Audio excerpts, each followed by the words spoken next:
నమస్తే అందరికీ. ఇప్పుడు డాక్టర్ మంతిన సత్యనారాయణ గారి 1వ భాగం సుఖజీవన సోపానంలో మొదటి భాగంలో రెండవ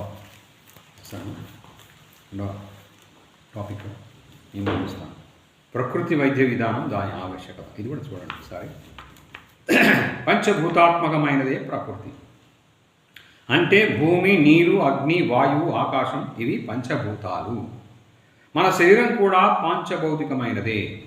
అందువలనే బ్రహ్మాండంలో ఏం జరుగుతుందో పిండాండమైన ఈ శరీరంలో కూడా అదే కార్యక్రమం నిర్వహించబడుతుంది అన్నారు పెద్దలు. అంటే దీన్ని బట్టి ప్రకృతికి ఎంత పవిత్ర స్థానం ఉందో, ఆ ప్రకృతిలోనే పుట్టి దానిలోనే పెరిగి దానిలోనే కలిసిపోయి మన ఈ దేహానికి కూడా అంత పవిత్రత ఉంది. అందుచేత ప్రకృతికి మానవుడికి అభేదమే కానీ భేదం లేదు. ఇది గ్రహించిన వారు కాబట్టి ఋషులు ప్రకృతి శక్తులను, ప్రజ్ఞలను ఆరాధించడం నేర్చుకున్నారు. ఆ ప్రకృతితో సహకరించడం నేర్చుకున్నారు. కానీ ప్రస్తుత కాలంలో అది కరువైపోయింది. సృష్టిలో ఉన్నది 84 లక్షల ప్రాణులు పంచభూతాత్మకాలే. అందుచేతనే అవి ప్రకృతి సిద్ధంగా తయారైన ఆహారాన్నే అందుకుంటూ సహజమైన జీవనాన్ని సాగిస్తూ ఆయుర్దాయం ఉన్నంత వరకు ఆరోగ్యంగా ఉంటున్నాయి. ఒక మానవుడు మాత్రమే దారి తప్పి ప్రలోభాలకు లోనవుతున్నాడు. మిగతా ప్రాణికోటి అంతా ఏమీ చదువుకోకుండానే రోగాలు లేకుండా సహసిద్ధంగా బ్రతుకుతున్నాయి. అవి ఆరోగ్యంగా ఉండడానికి ఏ డాక్టర్లు, ఏ మందులు, ఏ ఆసుపత్రులు కారణమవుతున్నాయి? అవి వేటి వల్ల కాదు, ఒక ప్రకృతి ధర్మాలని అవి అనుసరించడం వల్లనే ఇంత సుఖంగా ఆరోగ్యంగా ఉండి మనకి ఆదర్శంగా ఉండగలుగుతున్నాయి. అవి అనుసరించే ధర్మాలను ఆలోచిస్తే ఆకలి వేసినప్పుడల్లా కడుపు నిండా ప్రకృతి సిద్ధమైన ఆహారాన్ని స్వీకరిస్తాయి. ఆహారం కోసం శారీరక శ్రమ చేస్తాయి. దానికి సరిపడ్డ విశ్రాంతిని తీసుకుంటాయి. అందువల్ల చక్కని ఆరోగ్యాన్ని పొందుతున్నాయి. మరి మనిషి మాత్రం ప్రకృతి ధర్మానికి విరుద్ధంగా ప్రవర్తిస్తున్నాడు. ఆకలితో సంబంధం లేకుండా ఆహారాన్ని స్వీకరించే సామర్థ్యం వీడికి ఒక్కడికే ఉంది. అలాగే శారీరక శ్రమ లేకుండా సాధ్యమైనంత వరకు పనిపాటలుంది తప్పించుకునే సామర్థ్యం కూడా వీడికే ఉంది. మరి అనారోగ్యం రాక ఏమవుతుంది? ప్రకృతి ధర్మాన్ని వీడు గౌరవించే సాంప్రదాయం వీడికి లేదు. ఎందువలనంటే మనిషి తెలివైనవాడు కాబట్టి. మరో విషయం, ప్రకృతి సిద్ధంగా పెరిగే పశుపక్షాదులకు ఏ రోగం రావడం లేదు. మనిషి దగ్గర పెరిగే పశుపక్షాదులకు మాత్రం రోగాలు వస్తున్నాయి. అంటే మనిషి పెట్టిన తిండి తినడం వల్ల వాటికి ఆసుపత్రుల పాలయ్యే కర్మ వచ్చింది. మనం పెంచుకునే కోళ్ళు, కుక్కలు మనం పెట్టే ఆహారాన్ని తినడం వల్లనే మనలాగే వాటికి కూడా రకరకాల జబ్బులు వస్తున్నాయి. అందువల్ల మనిషి తినే ఆహారాలు, రుచులు 75% డాక్టర్లను పోషిస్తుంటే 25% దేహాన్ని పోషిస్తున్నాయి. పూర్వం మన పెద్దలు రోగాలు లేకుండా బ్రతికినంత కాలం ఆరోగ్యంగా బ్రతికేవారు. ఎందువలనంటే తగినంత శారీరక పరిశ్రమ, ఆ శక్తిని పుంజుకోవడానికి తగినంత ఆహారం తినడం. ఇప్పటి కాలం వారికి ఈ రెండూ లేవు. శ్రమ తక్కువ, తిండి ఎక్కువైంది. భగవంతుడు మనకు చక్కని బుద్ధిని ప్రసాదించాడు. దేనికోసం? ఆరోగ్యంతో ఉండమని. కానీ అలా ఆలోచించే అవకాశాన్ని పోగొట్టుకుంటున్నాడు. ఈనాటి మానవుడు అవసరానికి మించిన అన్ని రుచులను తినడం వల్ల చిన్నప్పటి నుంచి దేహాన్ని రోగాల పాలు చేసుకుంటున్నాడు. ఇప్పటి మనిషి రోగం వచ్చాక ఆరోగ్యం గురించి ఆలోచిస్తున్నాడు. చేతులు కాలాక ఆకులు పట్టుకున్నట్లు మన పూర్వీకులు రోగాలు రాకుండా ఆరోగ్యం గురించి ముందుగానే ఆలోచించేవారు. ఇప్పటి వారికి ఈ విధమైన ఆరోగ్యకరమైన ఆలోచనే లేదు. అందువల్ల బ్రతికినంత కాలం రోగాలతో, బాధలతో బ్రతికి జీవత్యావంలా కాలం గడుపుతున్నారు. పంచభూతాత్మకమైన ఈ దేహానికి రోగాలు వచ్చినప్పుడు ప్రకృతి సిద్ధంగా ఉన్న వైద్యాన్ని ఆశ్రయించడం ఎంతో మేలు. ప్రకృతి వైద్యం అనేది నిజానికి ఒక ప్రత్యేకమైన వైద్యం కాదు. అది ప్రకృతి ధర్మం. వచ్చిన రోగాలు దేహం నుంచి పూర్తిగా పారద్రోలడానికి, తిరిగి అటువంటి రోగాలు రాకుండా ఉండడానికి పనికి వచ్చే శాస్త్రమే ప్రకృతి వైద్యం. అలాగే అసలు రోగాలు రాకుండా ఏమి చేయాలి అని చెప్పేది కూడా ప్రకృతి వైద్యమే. మనం నిత్యం వాడుకునే స్కూటర్ మొదలైన వాహనాలకు పైన పెట్టిన దొమ్మును రోజు తుడిచి వేసుకుంటున్నాం. లోపల భాగాలకు ఏదైనా రిపేర్ వస్తే ఆ భాగాలను ఊడదీసి అవసరమైతే కొత్త భాగాలను వేసుకుంటున్నాం. అదేవిధంగా మన దేహాన్ని రోజు ఉదయం, సాయంకాలం పై భాగాలను స్నానం చేయడం ద్వారా కడుక్కుంటున్నాం.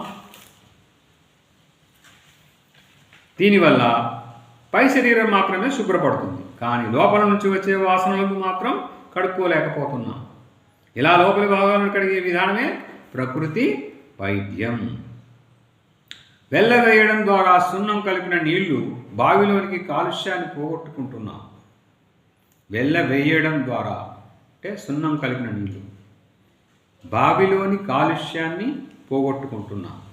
అలాగే ప్రకృతి వైద్యం ద్వారా శరీరంలోని కాలుష్యాన్ని కూడా నివారించుకోవచ్చు.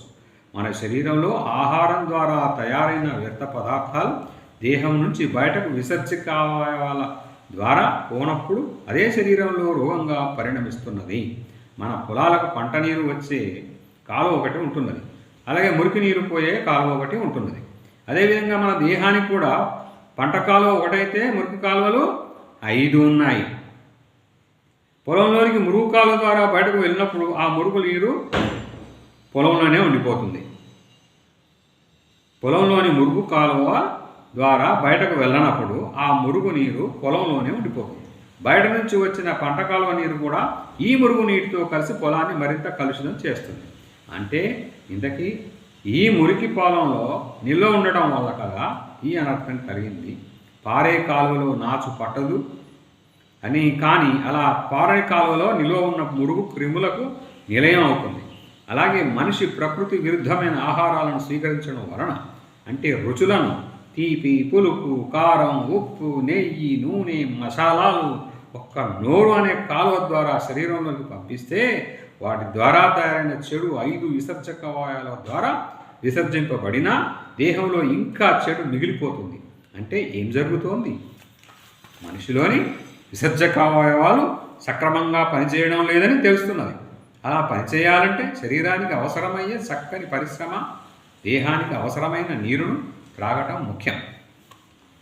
ప్రస్తుతం మనం అందరం మంచి స్పీడ్ యుగంలో బ్రతుకుతున్నాం. మనం శారీరకంగా చేయవలసిన పనులను ఎక్కువ భాగం యంత్రాలే చేస్తున్నాయి. మనం శారీరకంగా చేయవలసిన పనులను ఎక్కువ భాగం యంత్రాలే చేస్తున్నాయి.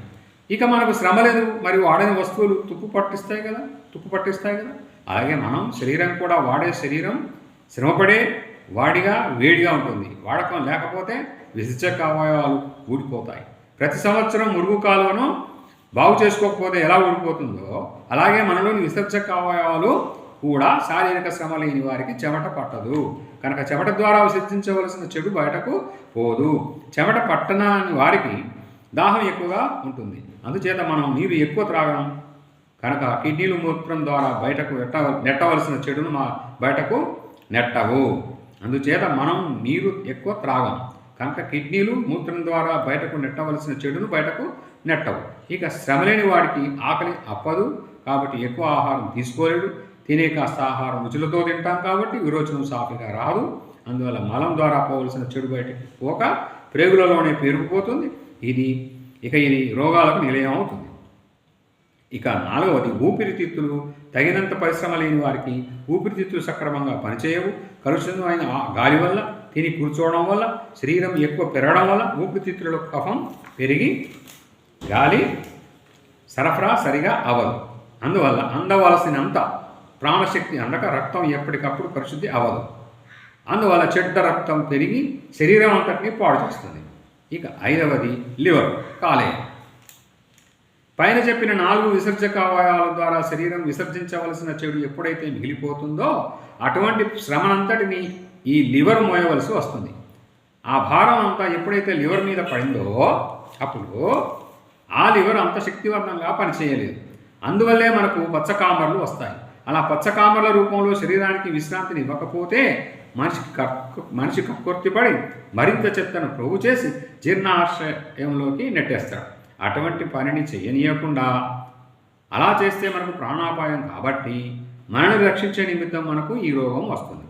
ఆ విధంగా శరీరానికి విశ్రాంతి ఇచ్చి లివర్ దేహాన్ని అంతటినీ దానే కడుకుంటుంది. చూసారా, మనం ఎంత మూర్ఖత్వంగా ప్రవర్తించినా మనల్ని మాత్రం నిరంతరం రక్షించడానికి ప్రయత్నిస్తుంది. పిల్లవాడు పాలు త్రాగుతూ తల్లి రొమ్మును కరిస్తే తల్లి పాలు ఇవ్వడం మానేస్తుందా? ప్రేమతో మరో రొమ్మును అందిస్తుంది. అదే తల్లి ప్రేమ అంటే. అలాగే ప్రాణశక్తి కూడా మనల్ని అంతగా రక్షిస్తూ ఉంటుంది. అయినా మనం సాధ్యమైనంత మట్టుకి దాని పట్ల కృతజ్ఞులమై ప్రవర్తిస్తున్నాం. ఇంత కృతజ్ఞత ఒక మనిషికే తప్ప ఇక ఏ ప్రాణికి ఉండదు. కుక్కకి కాస్త రొట్టె ముక్క వేస్తే జీవితాంతం అది మన పట్ల విశ్వాసంతో ఉంటుంది.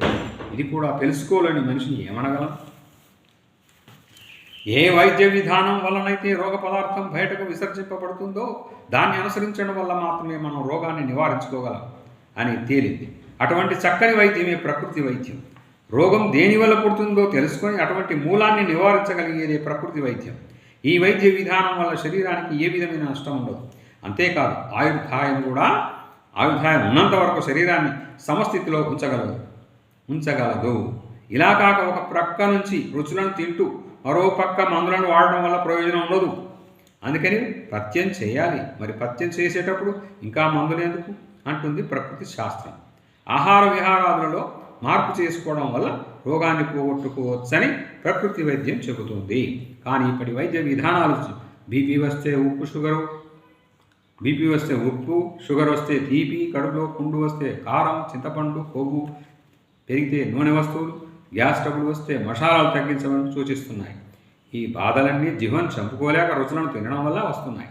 అటువంటి రుచులనే మానమని ఈ వైద్యులు చెప్తున్నారు. కానీ తేడా ఇంకోటి ఉంది. రోగాలు వచ్చాక రుచులను తగ్గించమని మొహమాటంతో చెప్తారు.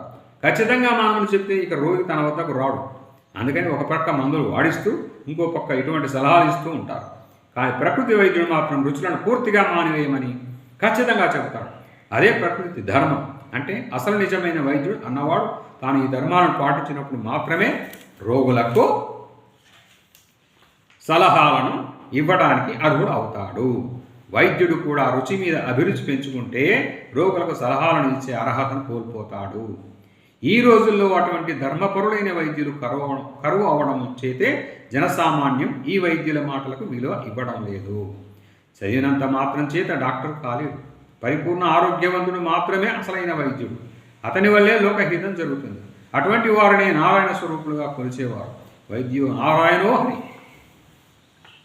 ప్రకృతి వైద్యం అనేది కొత్తగా పుట్టింది కాదు, కనిపెట్టింది కాదు. అది ప్రకృతి సిద్ధంగా ఉన్నది. అటువంటి వైద్య విధానాన్ని రుచుల మీద ఉన్న వ్యామోహం వల్ల దాన్ని నిరాకరిస్తున్నాం.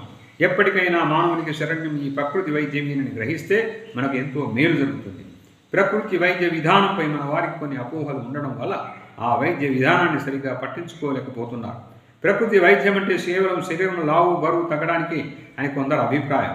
సన్నంగా ఉన్నవారు, పెళ్లి కాని పిల్లలు ప్రకృతి వైద్యాన్ని చేయించుకోకూడదని మరికొందరు అభిప్రాయం.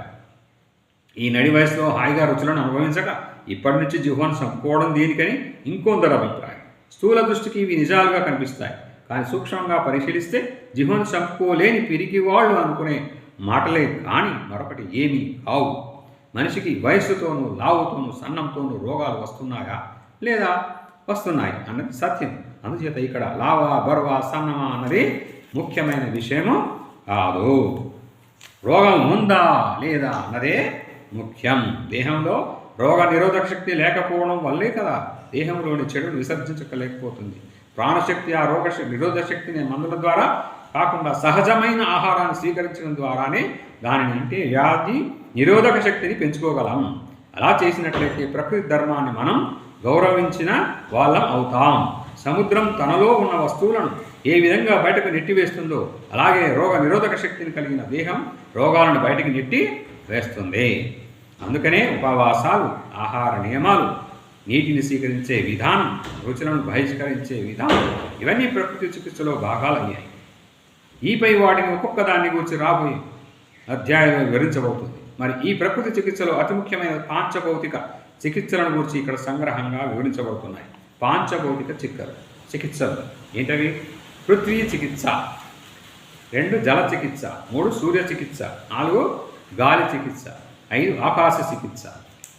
చూద్దామా? పృథ్వీ చికిత్స అంటే ఈ చికిత్సలో మట్టితో పట్టీలు వేయడం, ఆహార నియమాలకు సంబంధించిన చికిత్సలు ముఖ్యంగా ఉంటాయి. మట్టితో చర్మంపై పట్టీలు వేయడం ద్వారా చర్మం కింద ఉన్న కణజాలంలో పేరుకుపోయిన వ్యర్థమైన విష పదార్థాలు తొలగించబడతాయి. ఈ విధంగా చర్మం ద్వారా విసర్జించవలసిన అన్నీ విసర్జించబడుతున్నాయి. రోగం పోవడానికి, మళ్ళీ రోగం రాకుండా ఉండడానికి ఇందులోనే ఆహార చికిత్స పనికి వస్తుంది. నెంబర్ 2 జల చికిత్స.